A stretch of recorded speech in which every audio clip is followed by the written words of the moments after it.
साइडबाट त्यहाँबाट त हो अझै साइडबाट सिधा भएको छु मम्मी तपाईँ बाङ्गो बसेर गर्नु हो यस्तो अँ ल भयो ए आलु कहाँ राख्नु बाल्टिनमा उता पछाडि बाल्टिन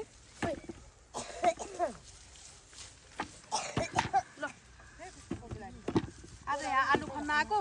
अँ सामारीमा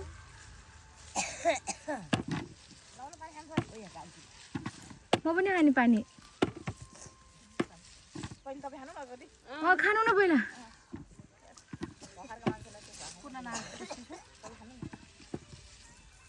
के छु मम्मी पुरानो आलु एकदम दामी ल अब त्यो आलु नघटाउनु कहाँ खिचिरहेछ यहाँ बाल्टिन भरि आलु देखेन ए त्यस्तो होइन त खिच बहिनी ए खना त अरे बहिनी यो सबैभन्दा ठुलो यसपालि हो ए यो लगभग 10 किलो छ एउटा यस्तो व्रत कुरा गरेर के यत्रो आलु खानु छ आमा आलु हेरौँ न अब सुहाएको छ ल ल पुच्किन्छ के चिप्लो भयो यसमा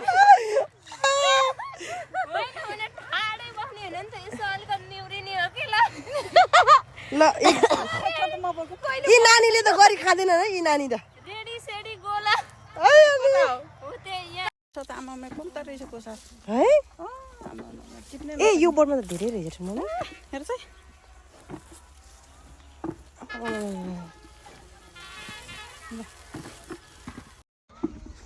के छ आमै ठिक छ कोसा खाइरहेको ए कस्तो छ कोसा एकदम गुलियो छ उतानिर टिप्नु रे लानुलाई उता टिप्नु रे के लानुलाई ल ल ल टिप्नु अहिले अहिले एकैछिन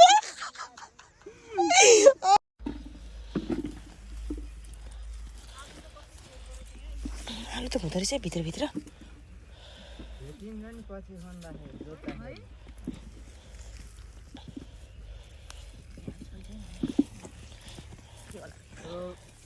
कस्तो माले यहाँ डिलमा टन्नै रहेछ त हौ आलु त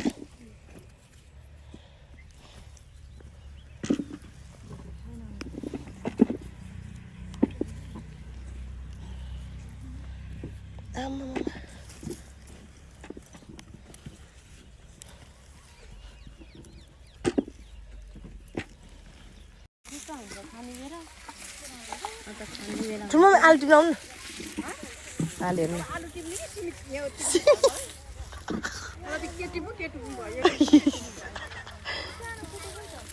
बहिनीको त्यो कुटो कति हराएको हो फेरि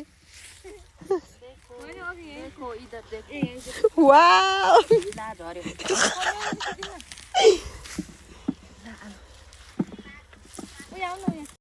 त्यसलाई आउँछ भने अब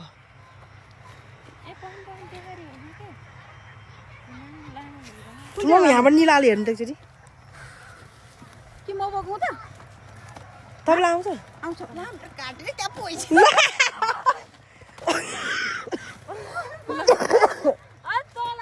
मुन्टै सर्केलाई ल टाउकोमा हाल्नु त मलाई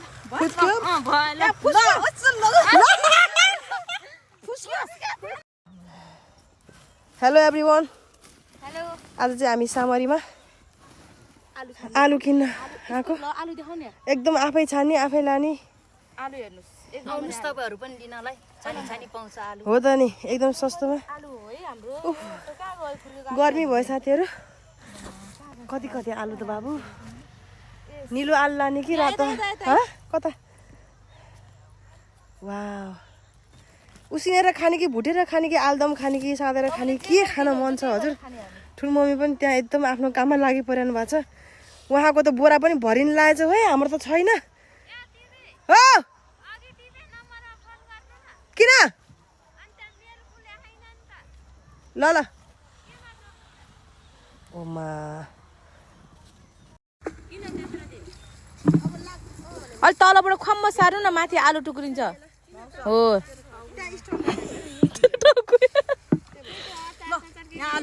वाह भन्ने कि जान्छ है हामी म पनि अहिले आएर अझै 26 मिनट बाँकी छ तपाईँहरू ल 5:30 बजीसम्म भनेपछि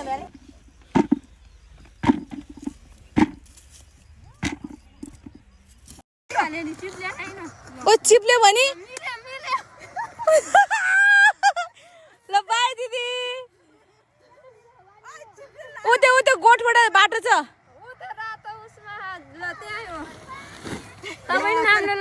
फर्केर उ गर्नुपर्छ त्यहाँ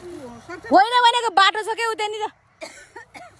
होइन भाइ नाली छ नि नाली हेत्तेरीको नाली छैन कि सम्म बाटो छ भने